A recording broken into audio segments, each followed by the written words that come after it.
الحمدللہ رب العالمین والصلاة والسلام علی سید الانبیاء والمرسلین۔ رمضان المبارک کا دوسرا عشرہ شروع ہو چکا ہے۔ دوسرے عشرے سے مراد رمضان المبارک کے درمیان کے 10 دن، پہلے عشرے سے مراد رمضان المبارک کے شروع کے 10 دن، دوسرے عشرے سے مراد رمضان المبارک کے درمیان کے 10 دن اور تیسرے عشرے سے مراد رمضان المبارک کے آخر کے 10 دن۔ دوسرے عشرے کی خاص دعا جو ہمیں کتب میں ملتی ہے وہ آپ کے سامنے پیش کرتا ہوں۔ رمضان المبارک کے پہلے عشرے کو عشرہ رحمت کہا جاتا ہے اور دوسرے عشرے کو عشرہ مغفرت کہا جاتا ہے۔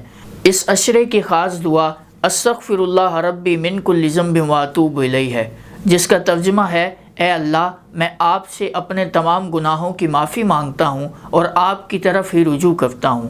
اگر کسی کو یہ دعا یاد نہ ہو تو وہ صرف استغفر اللہ بھی پڑھ سکتا ہے۔ یہ عشرہ مغفرت ہے۔ اس عشرے میں اللہ تبارک و تعالی اپنے بندوں کی بخشش و مغفرت فرماتا ہے۔ اس عشرے میں ہمیں خوب استغفار کرنا چاہیے۔ جب بھی آپ کو وقت ملے، کام کرتے ہوئے، روزے کی حالت میں، نماز کے بعد دعا کرتے ہوئے، جب بھی آپ کو وقت ملے استغفر اللہ کی کثرت کریں۔ اللہ تبارک و تعالی اس رمضان ہم تمام کی بخشش و مغفرت فرمائے، آمین۔